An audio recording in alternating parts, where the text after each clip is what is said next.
Thanks for being here. Subscribe to Cheating Stories Best, so you don't miss new stories. The wife decided to reconnect with her ex, but no such luck. Today's story has a similar plot. Enjoy it! I lugged my suitcase through yet another airport, amazed that the cheap Christmas decorations here were similar to those at the other two airports I'd seen this week. For some reason, some genius decided it was a great idea to play Christmas songs over the airport sound system. Just listening to Britney Spears whine to Santa about her Christmas wish seemed to depress me even more. One of the wheels on my suitcase was either broken or simply wouldn't roll, so I ended up dragging it more than rolling it. I checked in at the counter and found out that my flight was leaving on time. It was amazing and the best news of the week, which only emphasized how terrible my life was. This is not how my life was supposed to turn out. I'm almost 40, stuck in a job with no prospects, divorced against my will, and on the verge of depression. I haven't been on a date in 2 months except for those 2 nights last week when I fell asleep watching TV with my cat. I really think they should be considered dates because it is a male cat, which makes him a member of the opposite intim, and he behaves exactly like a man. As soon as we finished eating, he tried to touch me. Okay, I dropped the tuna from my sandwich on him, but he still tried to touch me. According to the plan for my life, by this moment I should have been raising my second ideal child and not dragging around another airport. Holidays are the worst time to fly. I think it's seeing all those happy, smiling faces. All these people are going off to meet their families while I'm just trying to feed myself and pay the bills. I notice him from the corner of my eye as I reach into my purse to get my phone. A guy several years younger than me smiles as he approaches. He's probably about 35. I wish I had taken a mirror instead of my phone to make sure my makeup didn't smear, but damn, he smiles at me. If he didn't like what he saw, he wouldn't smile. Well, maybe he would smile if he was trying to sell me something. I straighten up and look at him as he approaches. He looks good. He has blonde hair. I prefer dark hair on men, but I don't have a choice. In fact, it wasn't until he lit up while looking at me that I started to think I was too old. He slowed down as he approached me, so I smiled. I didn't give him my brightest 1,000-watt smile because I didn't want him to think I was desperate or professional. I just gave him a friendly smile. "Hi," I said cheerfully when he was within speaking distance. He looked at me strangely and walked past. Once my shock wore off, I noticed that his smile and the way his face lit up were not directed at me at all. "Did you miss me?" he asked the woman standing right behind me. She answered happily. "Who is this woman who spoke to you?" she asked. "The devil knows," he shrugged. "Just some weird old airport woman, I guess. Let's go home. I'll show you how much I missed you." "I can't wait," she enthused. "We might not even make it home." As the happy couple walked away from me, I couldn't help but grit my teeth. I hated that. Then I realized that it was my jealousy that came to the fore. She enjoyed the fact that she had a man who loved her. He loved her so much that separation from her made him yearn to see her again. They will go home and try to compensate for the separation, but it will be more than just that.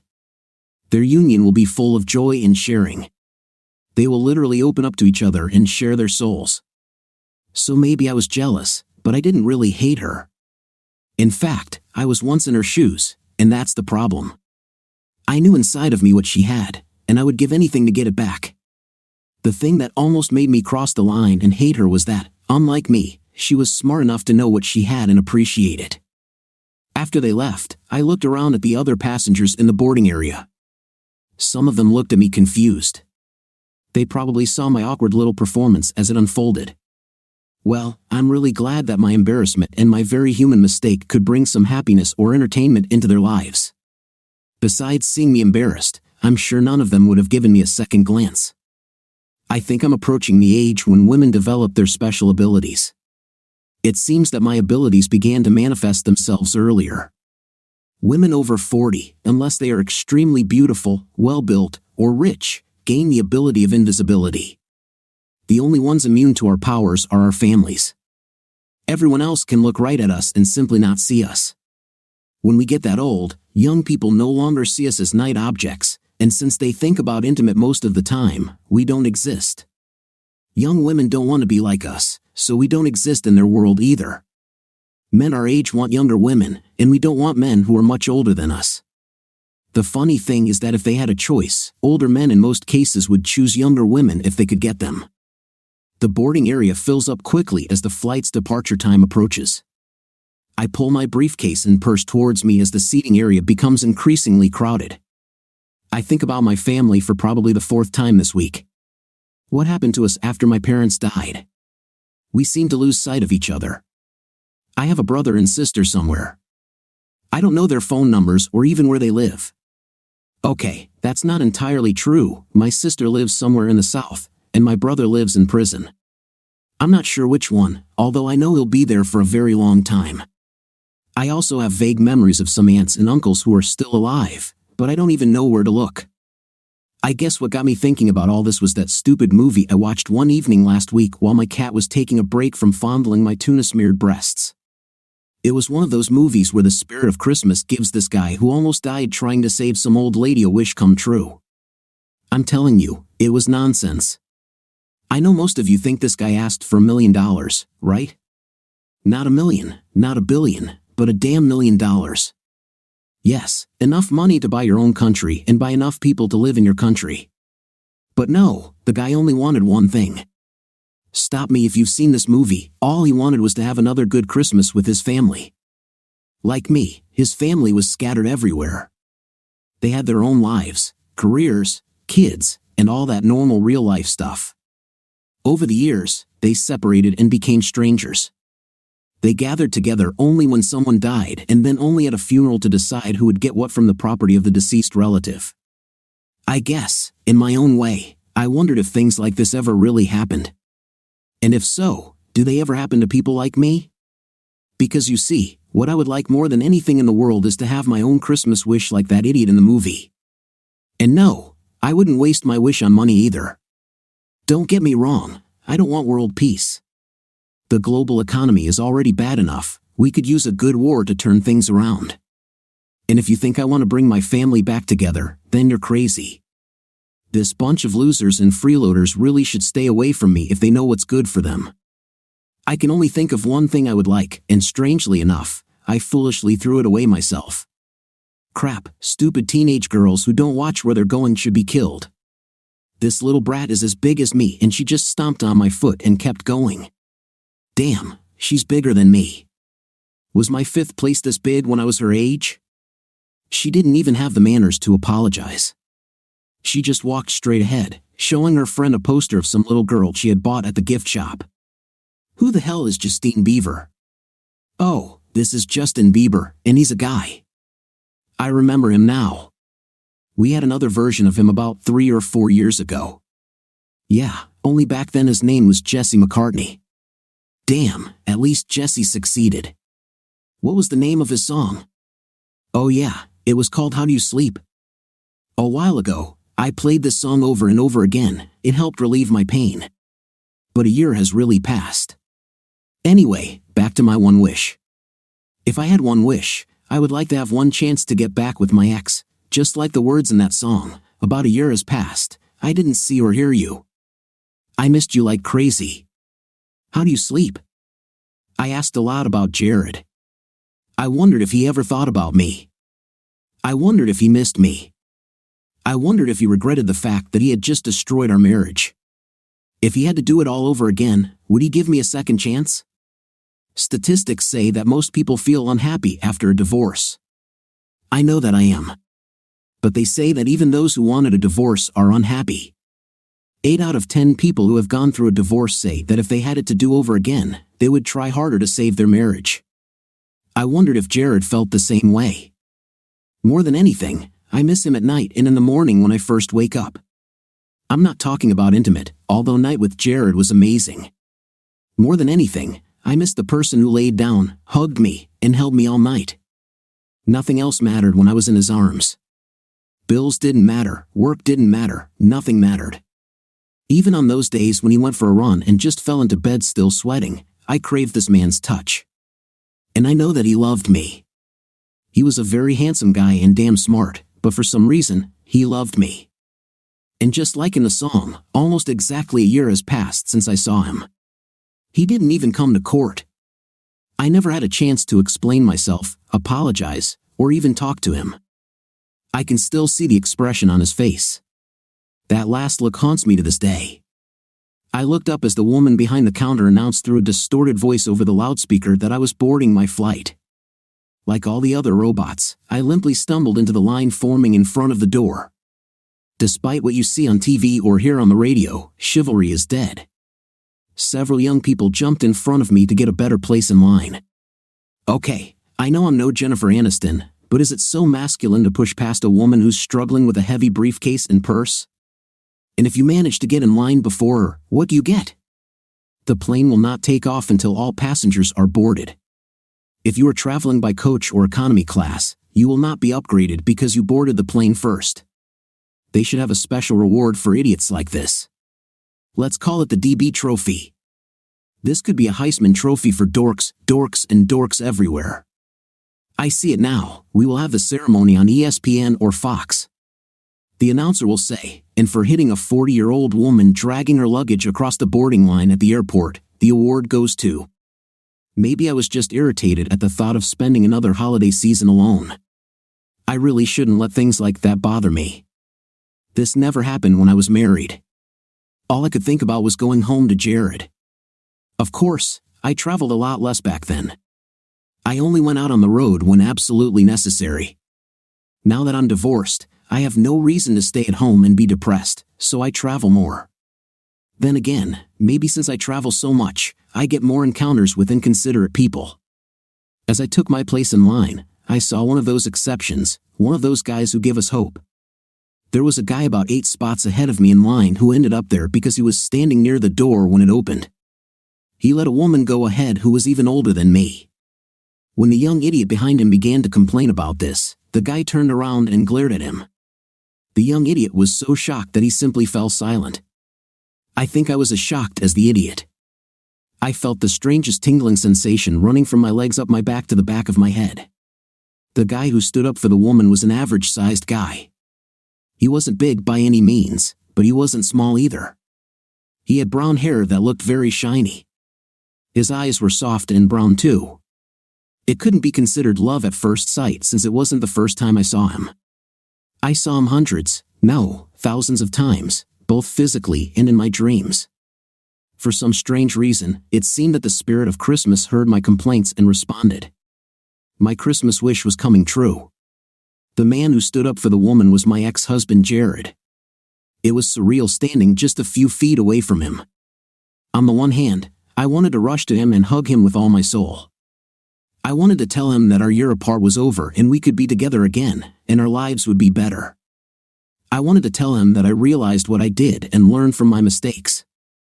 I not only learned but also suffered from them, and I will do anything to ensure that this never happens again. On the other hand, I needed to be smarter. I needed to evaluate the situation logically and not just rush into battle thoughtlessly. He probably had some resentment. He might not be ready to see me or talk to me yet. Looking at him, I saw that he was not the same Jared, but damn, I wasn't the same Audrey either. He's lost weight. I'm not sure if this is good. It wasn't complete initially. It seemed like we both dealt with depression differently. I spent a lot of time lying down and eating, so I may have gained 2 or 14 pounds, and maybe my butt has spread out a little and my belly isn't as tight as it used to be. It was never particularly tight, but I hadn't gotten to the point where a few weeks of dieting and more exercise couldn't reverse the damage. Jared's depression likely caused him to skip meals because he was too tired or simply didn't feel like cooking. But it wasn't just that he had lost weight, he seemed to be in a different mood. He was always so focused and so energetic, but now he seemed more in control of both himself and the world around him. He seemed to have matured. At the same time, he lost something, perhaps it was his innocence. I think it was my fault. He trusted me and loved me unconditionally, and I simply turned out to be unworthy of this trust. My heart was beating like a drum just being so close to him again. My thoughts raced from one possibility to another. This was supposed to be the spirit of Christmas. A little over a year had passed, and I had never seen him or heard from anyone about him. And suddenly, out of nowhere, he appears. It was a sign, I was sure of it. However, I had to be very careful with how I approached him. My reputation was impeccable. I seemed to ruin everything I touched. My life and my marriage were proof of this. I knew that Christmas wish or not, I would only have one chance at it. As the line began to move and we boarded the plane, luck seemed to be on my side. The flight attendants seemed to be seating everyone according to their tickets. Jared was in business class, as was I, and luckily for me, the idiot and his friends, as well as the old lady, were all in economy class. Jared also seemed to be traveling alone, which gave me another advantage. Chances are no one will sit next to him until all available seats are filled with at least one person. Then, the seats next to more attractive people will fill up, while the seats next to those who are fat, ugly, smell bad, or just plain weird will be the last to be occupied. Judging by my place in line when I boarded the plane, there should have still been empty seats. I would give up an empty seat to sit next to Jared. As I boarded the plane, I noticed two flight attendants look at Jared, then at each other, and nod as I walked down the aisle. Just as I was about to sink into the seat next to Jared, the 350-pound giant who was 3 passengers ahead of me sat down next to Jared. I was crushed. I didn't know what to do. I sat down opposite the rising Buddha and seated. I was beside myself with anger. Why the hell does this fat idiot want to ruin my Christmas wish by sitting next to my husband? I couldn't believe that the spirit of Christmas had arranged this for me only to have my hopes dashed. Somewhere in the clouds, the spirit of Christmas was probably laughing at me. Then things got worse. A young woman walked down the aisle. Even I noticed her when she boarded the plane. She had long blonde hair and big, giant eyes, and everything else was big too, big, obviously fake breasts, a small high-pitched voice, and a habit of laughing at things that aren't even remotely funny if the person saying them is a man. Even the flight attendants grimaced when she boarded the plane. As she walked down the aisle, I noticed the giant next to Jared stick out his tongue. I smiled at him. He looked embarrassed to have been caught looking at her. "I'm surprised you didn't follow her," I said. He just shrugged and looked at me, confused. "Seriously," I said, "her name is Tina, and she likes guys like big bears." His neck turned in her direction so quickly that I thought his head was going to come off. I've never seen such a big guy move so fast. If the Lions' defensive lineman could move as fast, no quarterback in the NFL would be safe. He carried his huge fifth place to the back of the plane and fell into the seat next to Barbie so fast it felt like he had been launched from a jet engine. I think his feet only touched the floor a couple of times over that entire distance. God, how angry he will be when he finds out that I knew nothing about this blonde. I quietly settled into the seat next to my ex-husband. He threw his head back and closed his eyes. I don't think he recognized me yet. Perhaps he just didn't see me. I was sure that during the 3-hour flight we would have a chance to talk. All the seats around us filled up, and I smiled. I smiled not only because my Christmas wish was on its way to fulfillment but also because with all the places taken, he wouldn't be able to escape. He looked up as the flight attendants gave us the standard safety briefing and explained how we should behave on board. Finally, they closed the door, and the plane began to taxi. Jared took a deep breath. "Do I need to hold your hand?" I asked. "Are you still nervous about takeoffs and landings?" His head turned to me, and our eyes met. In that moment, I saw him go through recognition, anger, and finally resignation. "I'm fine," he said. Then he took out a magazine and began to read. This was a big step. He now knew that I was here and sitting right next to him. He didn't scold me or try to ask one of the flight attendants to change seats. The huge silvery bird on the wings on which we were sitting picked up speed and gradually lifted its mast into the air. Even after all the flights I'd been on, I was still amazed that something so big could get into the air. That moment when we stop rolling and start flying is one of the most amazing events in the world for me. This plane, like all the others I've flown on, made the transition as smoothly as possible. We climbed and then made a long turn to level off on the course. The captain said a couple of words through the intercom, which I simply did not pay attention to. The flight attendants walked the aisles, greeting everyone and answering questions. We hadn't been in the air for even 2 minutes, and these flight attendants were already starting to annoy me. It took all my effort not to yell at them for being so damn cheerful. Jared, on the other hand, found his magazine fascinating. In fact, he didn't even look up from it once. "Can we talk?" I asked suddenly. His brown eyes looked up from his magazine to me. They examined my face as if they were looking for something. Whatever he wanted to see there, I prayed to God that he would find it. "What's the point?" he asked. His voice was hidden by neutrality. I had no idea how he felt about talking to me. He could seethe with anger, wince in pain, or simply be completely indifferent. I just couldn't tell. "Jared, we never had a chance to talk. After everything, I never had a chance to apologize or explain. I never had a chance to tell you anything. We never got any closure." My therapist says that after a traumatic experience, both parties are in a kind of limbo until they have a chance to come face to face and express their feelings or points of view about what happened to the other party involved. He looked at me as if he didn't understand what I was saying. There was no anger in his gaze, only curiosity. He wasn't trying to offend me, he just couldn't seem to understand why I would want to talk to him or why he would be interested in listening. "Interesting," he said, then turned back to his magazine. Jared always had a way of annoying me. In this case, he did not engage in conversation with me. I had imagined this moment thousands of times over the past year. There were so many things I wanted to tell him. I rehearsed the answers to all the possible questions that I was sure he would ask. As usual, Jared didn't do what I expected. Not only did he not talk to me, he did not refuse to talk to me. I was ready for him to refuse to talk to me. I had a whole speech, or 3, prepared for this occasion. 2 of them started with flat-out lies just to get him into the conversation. But Jared, by refusing to talk to me, was actually avoiding them all. He was so different from anyone I had ever met. He was smart, he was nicely, and he danced to the beat of a drummer that only he seemed to hear. At the same time, if he loved you, he had no problem pulling you into his world and letting you hear that drummer, and even shake a little to his unusual rhythm with him. Damn, how I missed that drummer.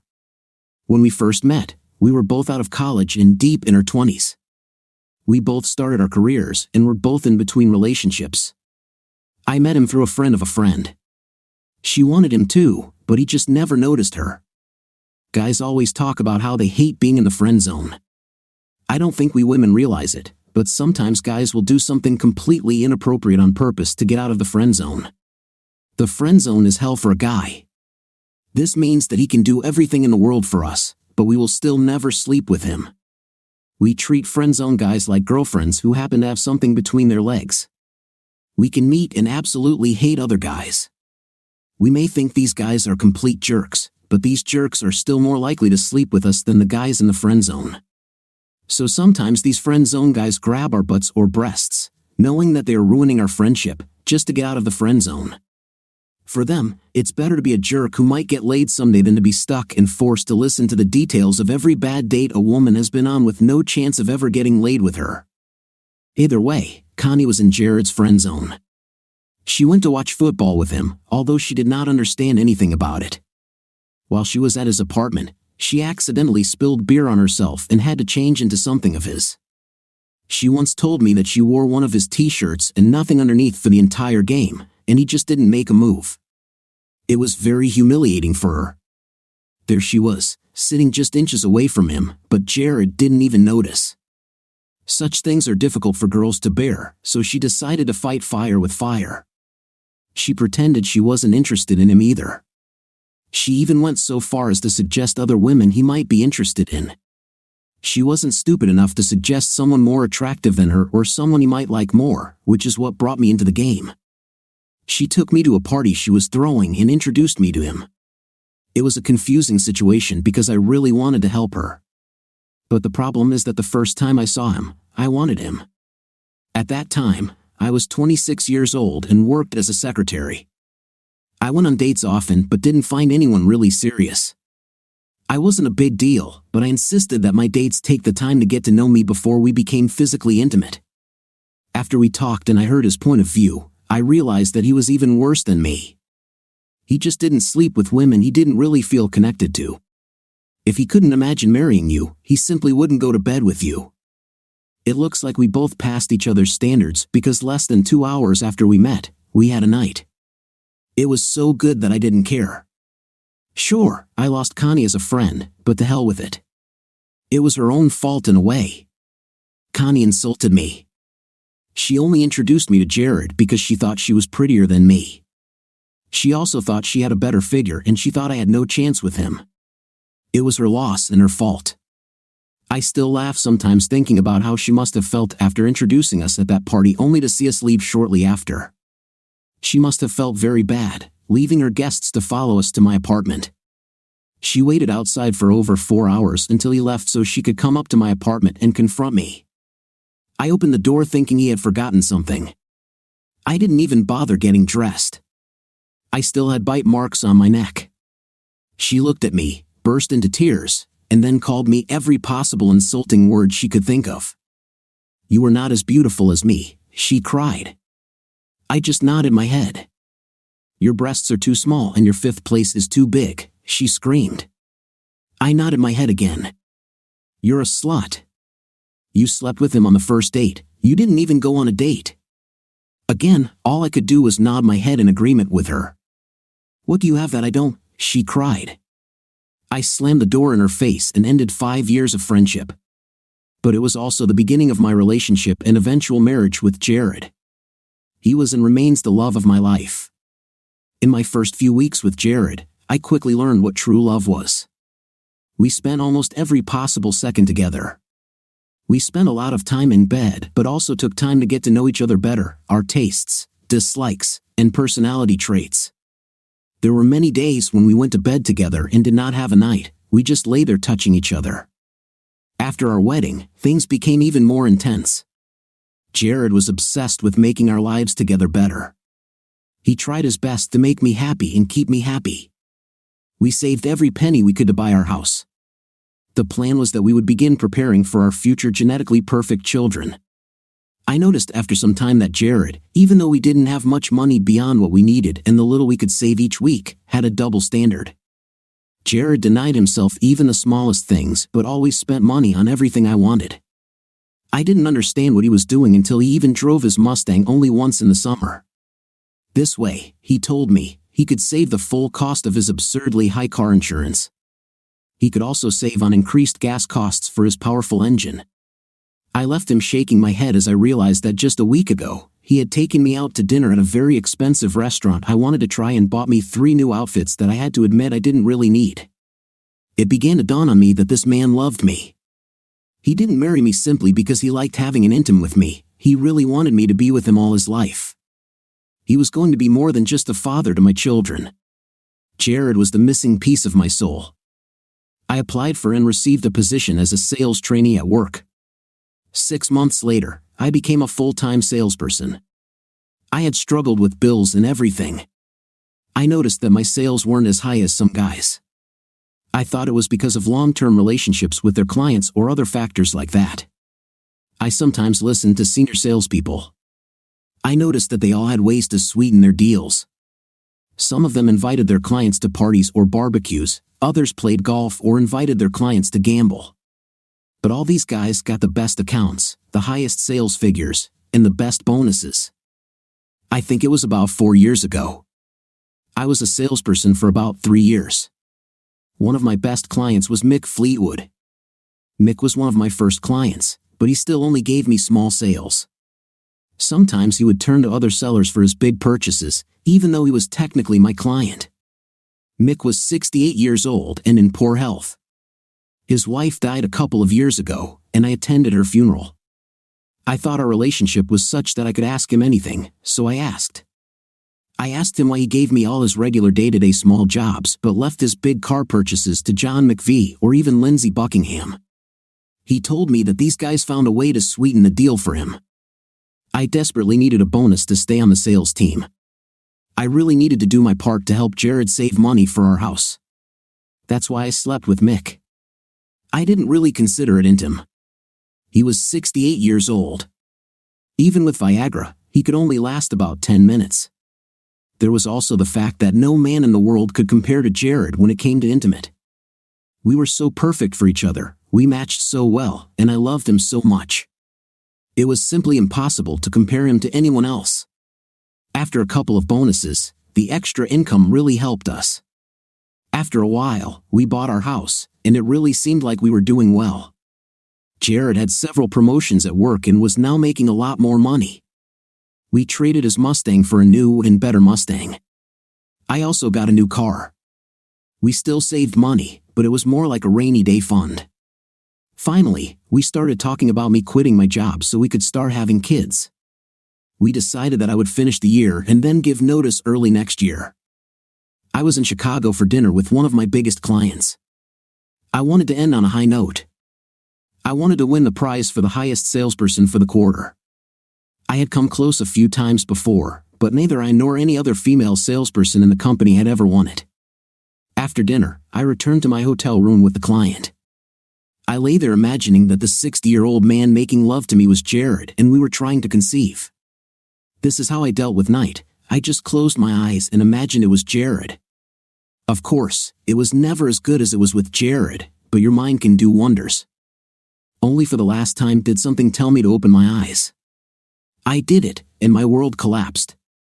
As soon as my eyes followed his, I noticed Jared standing in the open door with several of my coworkers and my boss.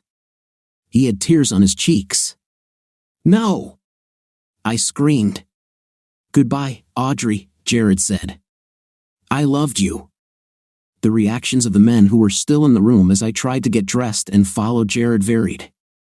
My boss was furious, standing there turning redder and redder like an old steam boiler, turning over the facts in his head, almost as if he was building up steam before an explosion. The laughing expressions on my colleagues' faces were also different. I heard everything from I knew she had a reason why she outsold me to hey, we all have our own ways of closing a deal. Harvey smiled and exchanged high fives with the guys. His newfound macho reputation far outweighed any possible damage to his marriage. When I finished cleaning myself up and packing my things into my suitcase, I noticed that all the guys except my boss, Darren, had left. The pain and despair I felt finally found a way out. They came out in the form of long, painful sounds and sobs. I couldn't stop crying no matter what I did. Darren tried to explain to me how they got there. There was no surveillance of me, no investigation. Darren found out that I had already won the prize for best salesperson on the block. He called me to tell me about this and forgot that I was on a business trip. When he told Jared about the award, Jared admitted that this would probably be my last deployment as we were about to start our family. Both Darren and Jared thought it would be a great idea to surprise me with a cake and a small ceremony. Only they were surprised. He told me that it might be worth giving Jared some time to get over the shock before trying to talk to him. Darren has been married and divorced 3 times. Wife number 4 seemed like the one who would finally stay. He's been through it all and seen it all. He even went through this once. He tried to explain to me how Jared might have felt or something similar since every person is different. He told me that tomorrow would be soon enough to try and talk to Jared. He told me that I needed to prepare my story and be prepared to be humiliated. He told me that it would probably take a while, but that Jared and I loved each other, so he thought that if we tried, we could get through it. He also told me that I was fired. As soon as I finished packing, I checked out and headed to the airport. My flight was not scheduled to depart until the next day in the afternoon. I missed the last flight that day by less than half an hour. Unfortunately, Jared was on it. When I got back to the hotel, Harvey was sitting and drinking with the guys. I didn't go near them. I stayed in my room crying and trying to call Jared. He never answered or called me back. My avoidance of the guys did not stop them from trying to come up to my room. I was no longer a colleague in their eyes. I was just a slut. There were no more workplace rules to get in their way. When I flew out the next day, I spent the entire night preparing for my confrontation with Jared. I was ready to get on my knees and kiss his 5th place or whatever else he wanted. I expected him to change the garage's locks and codes. I tried to drive into the garage first. My remote worked on the first try. I realized then that no matter how angry he was, it wasn't the end if he still allowed me access to the garage where his precious Mustang was stored for the winter. When the garage opened, my despair deepened. Not only was Jared's Mustang cleaned up, which was unprecedented in the middle of winter with snow on the ground, which was absolutely incredible, but my car was also in the garage. Many of you may not understand what this means. Jared's car has never even seen snow, it's never even seen rain. Jared only drove this car in the summer on completely dry days. The underbody of this car and everything else was still like new. The car has never been washed in a car wash. He lovingly washed the car every 3 days all summer, no matter what. She slept all winter in the heated garage, and he still washed her to remove dust, even though she was covered. The only meaning of this message was one he left me. Jared was gone, and he had no intention of coming back. I collapsed, crying in the garage over and over again. As I sat there sobbing, a UPS truck pulled up to the house. The driver came down and handed me a large package. It wasn't heavy. I signed for the package, and the driver cheerfully wished me Merry Christmas and drove away. I knew what was in the box. It was one of Jared's Christmas gifts. I bought him a suede and leather jacket with Mustang emblems all over it so he could remember the stupid car even when he couldn't drive it. I noticed a lot of garbage accumulated in front of the house. I ignored it as I walked to the door and tried my key. It still worked.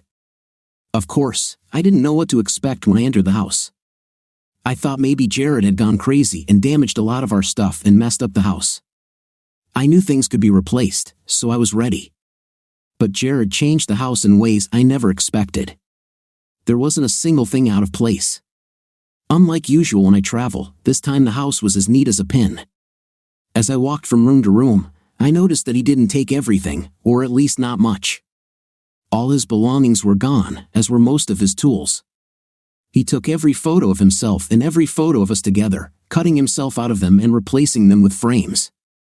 If I expected to burn off nervous energy by cleaning while I waited for him to contact me, I was disappointed because there was nothing to do. It took me a while to understand what Jared had done. He literally destroyed our house without causing any physical damage. He turned our house into just another house by simply taking all the love out of it. Walking through that house, instead of seeing all the wonderful memories we built there and all the hopes and dreams we had, I now only saw a big, empty box to hold all my stuff. Finally, after what seemed like an eternity, the phone rang. It was Mary, our housemate. She said she saw light in the house and thought I was back. I thought I'd tell her that Jared left me. Perhaps she would come to make me coffee and comfort me. She had actually called to rescind her invitation to the party they were having on Christmas Day. She called me a few selective names and said that I deserved everything that happened to me. Apparently, she was talking to Jared. Surprisingly, he asked her to look after me and told her that I would need a friend. I fell asleep on the couch after drinking too much alcohol. The next morning, I woke up with a terrible hangover. I hadn't seen or heard from Jared in over 36 hours, and I felt terrible. I wondered why he didn't call to scold me and call me bad names. Did he want to yell at me or at least ask why I did it? That evening, the doorbell rang late. I jumped up from the couch and ran to the door. Opening it, I noticed a poor girl on the porch. She chewed gum and looked at a list. She read my name from the list. When I confirmed my identity, the little brat said, "Merry Christmas. You've been served." She handed me a thick folder of documents and grinned at me, then walked away, still chewing her damn gum, not caring about anything in the world. I opened the folder. Never in my wildest dreams would I have expected this, especially so quickly. These were divorce papers. Jared asked for a divorce without mutual claims. He wanted to split everything in half. He had already taken half of our checking and savings accounts. He liquidated our investment and was due to send me a check soon. He also removed himself from my 401k plan and sent me paperwork to remove me from his. He generously filed a quitclaim deed for our home and gave it to me. He kept his car and Jeep. I kept my car. If I signed this, the divorce would be final in 60 days. I would never let him go in my life. I was going to hire a lawyer and demand my day in court. I wanted to fight for my marriage with all the strength I had left. I wouldn't let Jared out of my life without trying to keep him. In the end, everything took 75 days instead of 60. You'd expect to hear that I fought to see him or get a consultation, right? None of this happened. Even my lawyer admitted that Jared was more than fair. By rights, he should have forced me to sell the house and split the proceeds with him. I think that, in a way, Giving me the house was Jared's way of making me suffer even more by making me remember all the plans we have for our lives. I sat there alone in this house, and it was torture. Everything I saw reminded me of what I had lost. Jared is the kind of person whose absence is felt by everyone who knows him. So, my neighbors wasted no time in letting me know how they felt. Less than a week after Jared left, I began to feel like a small island in the middle of a huge lake. I was completely isolated among people I once considered my friends. There was also the fact that I really couldn't afford the mortgage without him and would have to take a loss trying to refinance it. So, I sold it anyway, and for much less than it was worth. I found another job and started trying to get back up the career ladder. The problem is that it's really hard to find motivation when you just don't care. The new work was also in sales. I didn't really try for the first few months, so I didn't make much money. I noticed that my savings were disappearing at an alarming rate. The cost of my therapy sessions was also killing my budget. My new job didn't have an employee retirement plan, so I really needed to stop losing money from my savings account. Therapy didn't help. I already knew where I went wrong. I already knew what I had lost. I actually lost a part of myself. I gave up part of my soul, and only by returning it can I become whole again. So now, a year later, I'm fatter, less attractive, and more depressed. I made a wish, and it seems to be starting to come true, but apparently, I'll have to work a little harder to make it come true. But that doesn't bother me because all I wanted was a chance. Jared sits next to me. He is like a life preserver in the middle of a very stormy sea, and I am a drowning woman. There's no way I'm letting him leave again. While we were apart, I did my best to keep an eye on Jared. Started friendships and reconnected with people only to find out how he was doing. Part of this required me to humiliate myself and swallow a lot of nasty things. Remember Connie? She was the stupid one who introduced me to Jared the first time. Connie called me about a week after Jared left me. She couldn't wait to make fun of me. I had to listen to her basically call me worthless. I warned him about you from the very beginning, she said. Healy, you just weren't right for him. You gave yourself to him within minutes of meeting him. After 20 minutes of conversation, I finally got what I was waiting for. He's really not feeling well, she said. You hurt him very much. I tried everything possible to get him to leave the apartment. I even tried to come visit him, but he didn't want to see anyone. Thanks to my patience and her checkered nature, I had all the information I needed. I knew Jared had moved into an apartment. I also knew that he wasn't trying to date anyone and that he was having as much trouble being separated from me as I was from him. I learned other news from other sources, but Connie was always the one I could turn to when I absolutely needed to know something. She liked to let me know that she knew more about my husband than I did. She liked to brag that I was unlikely to end up with him.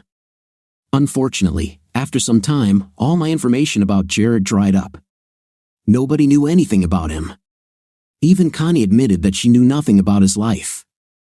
I would pay for any little information about how he was feeling or what he was doing, and then suddenly he appears, and besides looking a little thinner and more serious, he actually looks good. The time apart was obviously a lot kinder to Jared than it was to me. Maybe it's because he has a clear conscience, while I bear the blame for the end of our marriage. I looked back at my ex-husband as the plane continued to cut through the air, reducing the distance between us and our destination by miles every second. It seemed to me that watching him from the corner of my eye, our time was slipping away, and with it, any opportunity to return it. How do you sleep? I asked him suddenly. What? He asked. I even thought I saw the beginning of a smile on his lips. Audrey, you always knew how to ask me the most unexpected questions, he said. This is one of the qualities that I loved most about you and probably one of the ones I missed most. I had a hard time concentrating when he said that. Jared obviously didn't understand how his words made me almost faint. I was starting to feel the magic of the Christmas spirit working in my favor. Perhaps I will succeed. He turned in his chair and actually looked at me. His smile lit up my whole world. Everything was going so well until one of those little plastic flight attendants came into the picture. She asked him if he wanted something to drink. Okay, I know you think I'm exaggerating, but I'm not. This was in the way. Why do I think this? Let's look at the situation. We are both flying business class, We both have the same privileges and amenities. She comes over and leans over me, giving him an unobstructed view of her cleavage to see if he wants a drink. Wouldn't the proper procedure be to ask both of us if we'd like a drink? And was it necessary to lean over me and shove my breasts in his face? This did it long before they even had the drinks cart ready for the rounds. She saw Jared and me talking. She didn't know that we already had history together. She saw him turn in his chair and smile at me. She just decided right then and there to ruin my Christmas. Thankfully, it didn't work. Jared just smiled at her and said he'd wait for the cart to come over to see what they had. She told him that she asked him earlier in case he wanted something special or something that wasn't on the menu. I asked her if everyone gets this opportunity, and she just smiled and walked away without answering. So tell me, did I overestimate the situation? I probably didn't. I didn't expect to see you again, he said, changing the subject and talking to me as if we had never stopped. But then, I didn't expect anything of what happened. It was like a kick in the teeth. I think, in a way, it was my fault. See, when I met you, I thought my life was settled. I never imagined that you and I wouldn't be together forever. I didn't think so either, I said. I saw a little anger on his face, and he hid it well. That's another thing about Jared. I've never seen him lose patience, not once in all the time we were together. So even this outburst of negative emotions spoke volumes about what he had gone through. To get me through, Jared, I love you so much that it hurts to be without you, I said. I feel like part of my soul is gone. I had to sell the house. I couldn't bear to be there with the ghosts of us constantly reminding me that we were broken. None of our neighbors spoke to me. I became an exile. I tried therapy, it didn't help. Nothing worked, Jared. It was like I died, and no one told me. I was just wandering around, going through the motions of life, not realizing that I was simply no longer alive. As I said this, a single tear rolled down my cheek. I tried so hard to control myself. I really thought I'd cried about it already, but finally having the chance to talk about it with someone who actually mattered, all those old emotions came up again. Jared handed me a handkerchief. Damn it, it wasn't a tissue or a wet wipe or anything like that, it was a really good, proper scarf. Where the hell could he get something like that in this day and age? Okay, he said, I see it from your point of view. We're having a chance meeting. We haven't spoken to each other since this happened, so you see this as an opportunity for closure. His gaze swept over my face, and I felt as if every emotion I had suppressed, all my hopes and dreams, were exposed to him. I looked down and was rewarded. The plane's floor was carpeted. It was good because if he had told me to get on my knees and beg him, I would have done it. So, okay, Audrey, we're having this conversation. You're getting the closure your therapist said you needed. What's in it for me? It was unusual. Jared had never done anything for his own gain before. I started to see what I had done to him. The changes in him were much deeper and at the same time much more subtle than I thought. What do you want, Jared? I asked in a quiet voice. I hoped against hope that he would tell me that he wanted me back. Do you understand what you did to me? He asked mockingly. When he asked the question, I realized that I was remembering memories and emotions that he never wanted to remember again. He buried them so he wouldn't have to deal with them. Before we can move on, we'll have to open this box and take a look at some really ugly things. I had a feeling there would be some anger and some resentment, but I was willing to face it if he was ready to. His voice was loud enough to make both flight attendants turn in our direction. I could see the concern on their faces as they looked at him. The looks they gave me were much less caring. You were my only world, he blurted out. Do you have any idea how long I've been looking for you?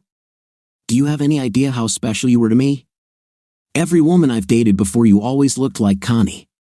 All they cared about was how they looked. The only thing they cared about in men could be boiled down to an equation with 3 variables. It was like romantic algebra. The first factor is what the guy looks like. The second factor is how much money he makes or has. The third factor is what his size is. You add these up, divide by 3, and you get a grade. If a guy is lacking in one but is above average in the other 2, he can still qualify. My mouth fell open, not because I was shocked, but because he put it so succinctly. He made it sound so simple and so materialistic, but it was the deep truth. Don't you think it's humiliating to judge a person's worth or suitability as a partner based on just 3 variables? He asked. Even those guys who try to sleep with every woman they meet have higher standards for those they actually intend to marry. That's one of the reasons I've never run around trying to sleep with every woman I've dated. I knew I could never be with someone like Connie. She's sweet and all, but on a deeper level, we just didn't mesh. So why would I waste time on her when I met you? It was different. I'm not saying you weren't beautiful, because you were, but you had qualities that Connie didn't have. I felt physically attracted to you. My mind and my heart told me that you were the one. Within minutes of our meeting, I just knew. Hearing that from him now made me want to open the door of that damn plane and just scream with happiness. Of course, if I did that, the plane would depressurize and crash to the ground, killing all the passengers, including Jared and me. The only thing that would probably survive intact would be the inflating airbags filling that damn flight attendant's chest. Audrey, Connie told me so much about my decision to be with you, he continued. She convinced me for months that you would do something like what you did. I never believed her. That's one of the reasons we are no longer friends. After what happened between us, she tried to help me get over it, but she wasn't really a friend. All she did was try to rub it in my face that she warned me about you and kept trying to convince me that the answer to my problems was to contact her. A friend doesn't try to force you to do something you're just not ready for, so Connie and I are no longer friends. Audrey, I was depressed and completely broken. I didn't leave the house at all for a long time. It was over a month before I went back to work. I was just devastated. Think about it, the woman I loved, with whom I seemed like I was sharing my life and soul, going and sleeping with other guys. I found you with a guy who was twice my age. I closed my eyes and tried to turn away from him, but he didn't let me. He reached out and gently grabbed my face, forcing me to look at him again. And Audrey, what hurt me even more was that you liked it better than with me, he said. Both of our thoughts were exposed, along with our emotions. I apparently cried then and there was moisture in the corners of Jared's eyes too. Would you both like to order a drink? Flight attendant Barbie began before we both interrupted her. No, we both shouted at the same time. Our response was much harsher than we wanted. Everyone around noticed this and looked at us.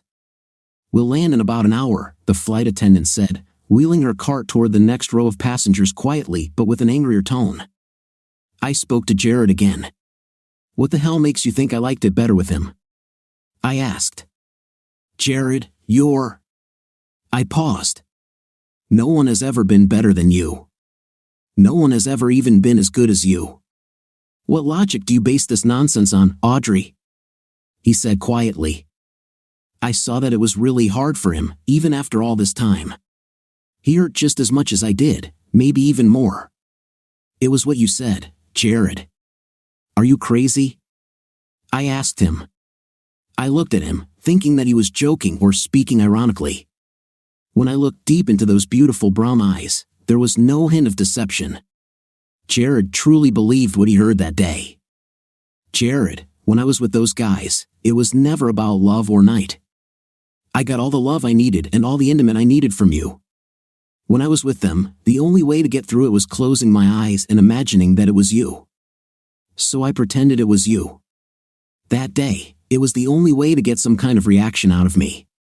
Having an intimate with you was so much more than just a physical act. None of them even came close to this. Jared's face changed again. I don't know why I expected him to be happy after hearing this, but he was far from happy. It was an explosion of pain. Perhaps Jared's emotions were like a group of chemicals placed on shelves in his psyche. My answers to his questions brought out some of those emotions, and it's clear that some of these substances should never have been mixed. Then why the hell did you do it? He shouted. Jared's scream sounded like a bomb going off in the cramped space of the plane. Not only the flight attendants but also 2 men at opposite ends of the plane stood up and stared at us. I think we now know who the air marshals are, the flight attendant said, and one of the men approached us. Sir, said the man, is there a problem? Maybe we should move you to other seats. It's my fault, I said. The man looked at me in disbelief. We just need some privacy. We'll be quiet. The man looked at us suspiciously. "He's my ex-husband," I said. "We haven't talked to each other since the divorce started. Maybe if we had a chance to talk, then things would be different now." I think he didn't expect some of my answers to his questions. I continued. "He's in a terrible situation. When we get off this plane, we may never see each other again," I said to Jared. "We'll be quiet." He shook his head but returned to his seat. "Jared, it was never about me being unhappy with you," I said. "You were always more than enough for me. I loved you 100%. We had no problems between us. The problem was me. You always treated me like gold. To me, even when we didn't have a damn penny, you drained our savings to buy me something I didn't really need while you went without everything. I just had to try to make a greater contribution to our finances. I wanted to help. I know it was stupid. I know it was wrong. But that money really helped us. It took some of the financial pressure off of us, and we got our house much sooner than we otherwise would have. It's nothing to us." "It wasn't worth it," I said. Jared raised his hand to silence me. He turned away from me and started looking at something on his damn iPhone. "Jared," I said quietly and patted his shoulder. He pulled away from me again. "Audrey, can you please leave me alone for a while?" he asked. "I need to process this." A few minutes later, I saw Jared take out a notepad and start writing something. I looked straight ahead. A flight attendant walked by a few minutes later. I grabbed her hand before she got too far away from me. She looked at me as if I had done something terrible by touching her. "Can I have my drink now?" I asked as nicely as possible. "Sorry," she began, "but if you don't bring me a drink, you'll wish you didn't," I said as coldly as I could. She nodded her head and returned a few minutes later with a selection of those little drink bottles. I took 3 bottles of vodka. "You should probably pour them into a glass," she said, "and we'll land soon." I nodded and took the glass she offered. I leaned back in my chair and looked around. Most of the passengers around me who were not busy looking out the window or talking to each other were looking at me. I really wanted to stand up and scream boo, as loud as possible. Jared continued to write something on that notepad. It looked like a man trying to write War and Peace in 10 minutes on a legal pad. He didn't even give me a glance, and there were so many things I wanted to tell him. Just before the plane began to descend, he stood up and went to talk to the flight attendant. He took his jacket and briefcase with him. "To the toilet," he said over his shoulder as he left. I saw a conversation between him, the flight attendant, and an air marshal, and then I saw him walk further into the plane. After a few moments, Airplane Barbie returned and began asking everyone to put down trays and anything unsecured. We were about to land. I grabbed her shoulder again and asked about Jared. She said he was still in the restroom but not to worry, he'd be fine if he stayed there during landing. I didn't care if he fell into the tiny toilet, if that's what she meant. I was worried about our unfinished conversation. At this point, my Christmas wish did not come true. There was so much more we needed to say to each other. Where are we? Are we going to get back together? Are we going to try to be friends? God, I needed this man in my life. It was time to pick up the pieces and move forward with our lives. I still had a hard time dealing with all the pain and suffering he carried within him. I mean, I guess I always knew I loved Jared, but it was such a surprise for me to hear what he said and to know the true depth of love he had for me. I just never thought that a man could love any woman so much, especially me. I couldn't stop turning it over and over in my mind. He really loved me, simple, ordinary Audrey. My betrayal hurt him far more than I ever suspected. All this time, I thought that I was the one who was suffering. Maybe our reunion will be good for both of us. The spirit of Christmas helped 2 people, not just one. The plane landed exactly on schedule. I looked past Jared's window and watched the ground get closer as we landed. In the parking lot, as we taxied in, I thought I saw Jared's Mustang GT. When the plane stopped, the passengers who were in such a hurry to get off hurriedly began to disembark. Jared still hadn't returned from the restroom, and I had so much more to tell him. Perhaps we could continue our conversation over dinner. I remained in my seat until all passengers had left the plane. When the last person left, the flight attendant approached me. "You need to leave the plane now, ma'am," she said. I couldn't believe this. She dared to call me ma'am. She acted like I was an old lady or like I was slow. "I'm waiting for my friend from the toilet," I said. She looked at me with a really worried expression and sat down next to me. Damn, she really seemed to care. "He never went to the toilet," she said. There was not a drop of malice or poison in her tone. She was really trying to be nice. "He asked us to let him sit in the back," she continued. "I think the things you two talked about were very painful for him. He had a hard time holding back his tears. He asked to sit right by the back door, and that's why he took all his things with him. We would never have allowed him to take his briefcase and things to the toilet. He was the first person to get off the plane." I was depressed. I started crying. I just couldn't hold it in. The flight attendant, whom I called by all names throughout the flight, hugged me and stroked my back. She made me cry in her uniform. She sat with me while I told the whole story of my relationship with Jared and how I deceived him. She listened as I talked about how he found out and left me, and how a full year after our separation, I still couldn't live without him. It was amazing how the woman I thought hated me turned out to be my best friend when I needed it most. I couldn't remember any of those quotes about the kindness of strangers, but I'm sure they all applied. Finally, when I collected my thoughts, she smiled at me and said that there is always tomorrow. After all, he never said he didn't want to see me anymore, and at least now we were talking. I also knew that he still worked at the same place, so I could find him. I realized then that the things we needed to figure out were much more than we could discuss at one time, but I hoped that someday we could solve them. As I stood up to leave, she smiled at me again and handed me the envelope she was holding. "He told me to give this to you," she said. She gave me a letter. It was in an envelope with the airline logo. I looked at it carefully, turning it over in my hands as if seeing it from a different angle might change something. "Hey," she said as I got off the plane, "Merry Christmas and good luck. Maybe this will be good news. You know how the magic of Christmas works." I smiled back at her and nodded my head. The magic of Christmas was a good thing to think about. Walking through the airport, I saw one of those electronic signs that looked like a scoreboard. They provide all kinds of information about your flight. This sign indicated that my luggage had just arrived at baggage claim for my flight. It looked like the flight arrived on time, but the luggage was delayed while unloading from the plane. I looked at my watch. Only 7 minutes had passed since landing. If I hurry, I can still catch up with Jared at baggage claim. I looked at the airport map. I've flown through this airport dozens of times, so I knew where to go. I glanced at the map to see which baggage claim I should go to. I ran as fast as I could on my slightly fat legs. When I rounded the last corner, already a little out of breath, I stopped and looked around the large hall. As soon as my eyes approached the exit, I saw him. I saw him as clearly as during the day. I could even see the despair on his face. He grabbed one suitcase from the carousel and turned to the exit.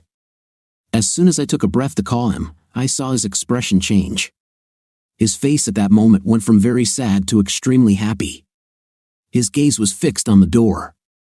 He dropped his suitcase and spread his arms. These were the very arms that I missed so much, wrapping my body in their loving embrace.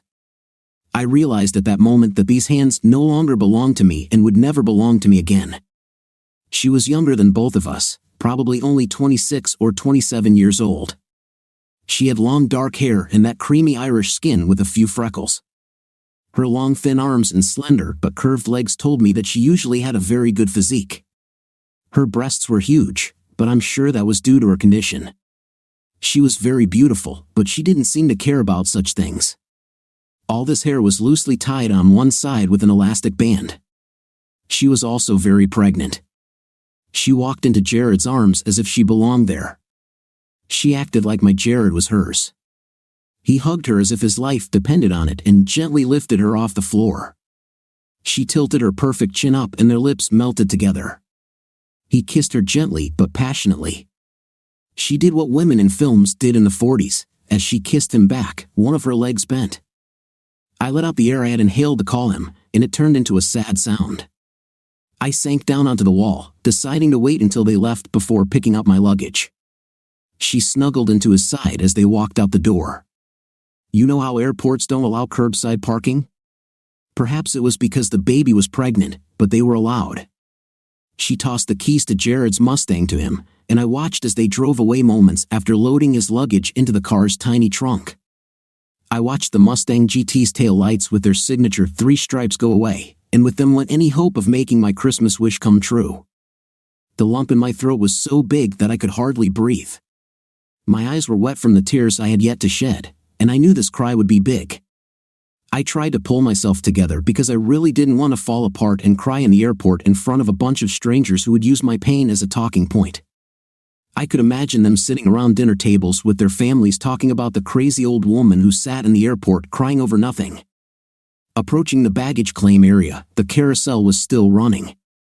There were only 2 suitcases left on it, and one of them was mine. My ankle started to hurt a lot. I arrived at the carousel just as my suitcase was passing by. I tried to grab it and missed, falling to the floor. I heard laughter from somewhere, so I was sure that someone thought my athletic performance was funny. My ankle hurt even more. The suitcases continued to circle in a huge loop, most of which was outside the room, so I had to stand and wait until my suitcase reappeared. When it approached again, I grabbed it and headed towards the parking lot exit. I asked the guy at baggage check when the next shuttle would arrive. He said I had just missed one and would have to wait about 20 minutes for the next one. I wasn't sure I could hold it in for that long, so I decided to walk all the way to the parking lot. "Merry Christmas, ma'am," he said cheerfully. His voice sounded just like the one that laughed when I fell trying to get my suitcase. "How rude," I replied, making him laugh again. By the time I reached my car, my ankle was throbbing in pain. I threw my suitcase in the back seat and got into the car. I started the engine and turned on the heating and airflow. Sitting in the dark of the car while it warmed up, I finally released all the feelings I'd been holding inside. I cried long and bitterly. I cried not only because the spirit of Christmas had fooled me, but because I had now truly lost the only man I had ever loved. My despair turned to anger after a while. I was angry at the Christmas spirit. I was angry at Jared, and I was angry at this pregnant woman who was so brazenly rubbing herself against him in public. I wiped my face and got ready to go home.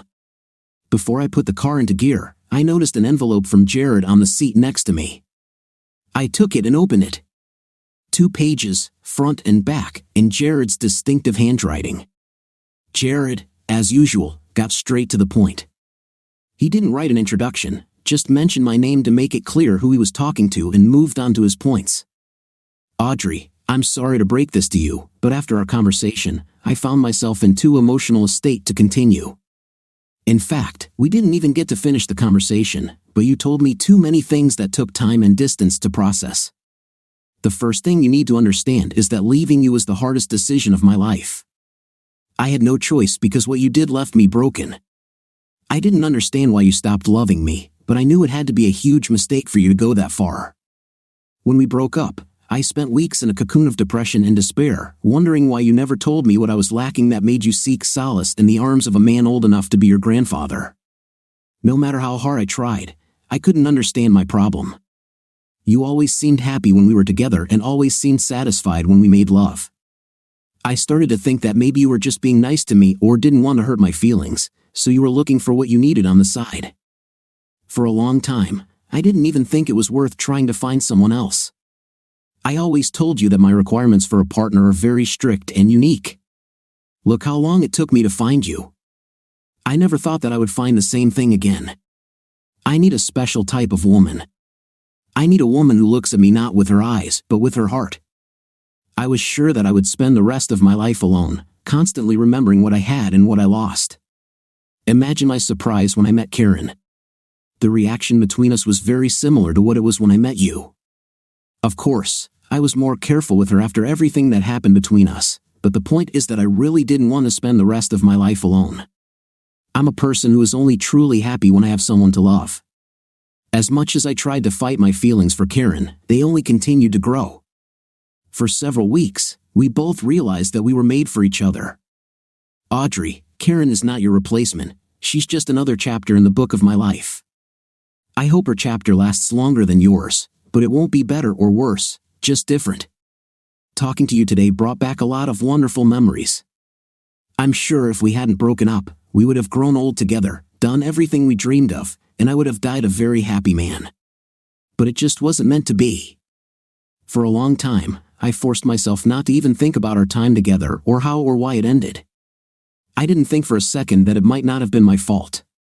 Talking to you today also made me angry because I lost what was the most important thing in my life before we broke up, and it was all in vain.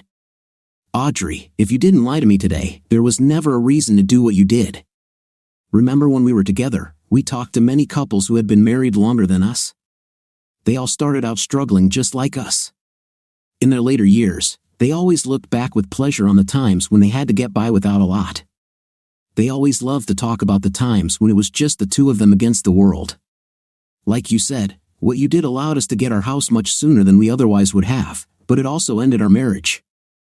Thinking about it now, I'd rather fight a few more years and still be together than have you do what you did and lose you. To be completely honest, the information you gave me today has lifted a huge burden off of my shoulders. Now, I won't have to worry about disappointing Karen the way I thought I disappointed you. I also feel more relieved because, Audrey, you couldn't love me the way I loved you. The whole time we were together, the thought of being with anyone else would make me sick. It obviously didn't affect you, as I now know that the old man with whom I caught you was not the first and not the last. Finally, I'd like to start by answering your original question on the plane. You asked me, how do you sleep? You told me you've had trouble sleeping since we broke up. Well, Audrey, I haven't been sleeping well either for about a year. At first, it was because I missed you so much. Then it was because I was afraid of failing Karen the way I thought I had failed you. Lately, it's because sleeping with a very affectionate pregnant woman is terrible. She constantly moves, trying to find a comfortable position with the weight of her belly pulling her to the side. At the same time, if I move away from her, she finds me and hugs me in her arms, no matter how uncomfortable I am. But other than that, and with the new information you gave me today, I am confident that I will be able to sleep well from now on.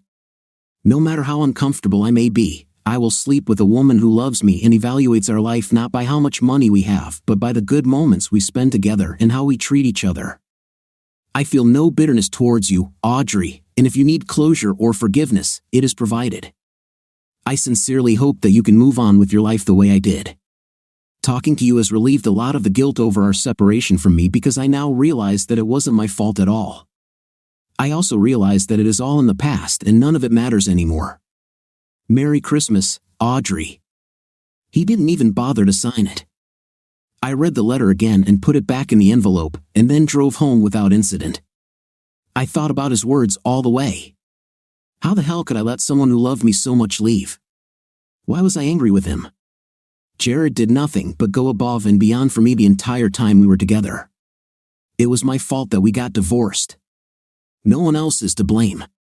As for his new wife, I had no right to be angry with her either. She was smart enough to grab him and appreciate him when I practically threw him away. I walked to the parking lot in front of my small townhouse. I walked to my door and opened it. I was in for another lousy night in front of my lousy TV with my perverted cat. Oh joy. I hope I haven't run out of tuna. As soon as I walked into the living room, I wondered where my cat was. Maybe like in It's a Wonderful Life, the point is for me to appreciate what I have more and seriously rethink what I've lost. Perhaps this is a case where, after what I did, there was simply no Christmas wish or Christmas magic left for me. My phone rang, and I answered. It was a kid from the street whom I hired to watch my cat and feed him while I was away. The child cried in tears as he told me about how he opened the door and the cat ran out of the house straight into the street where he was immediately hit by a passing truck. The truck didn't even slow down. I sat down at the kitchen table and poured myself a very strong drink. What do you think of our story today? In my opinion, the main character had bad luck with his wife because she had unclosed communications with her ex, and because of that she wanted to contact him. What's your opinion? Write in the comments. See you in the next video.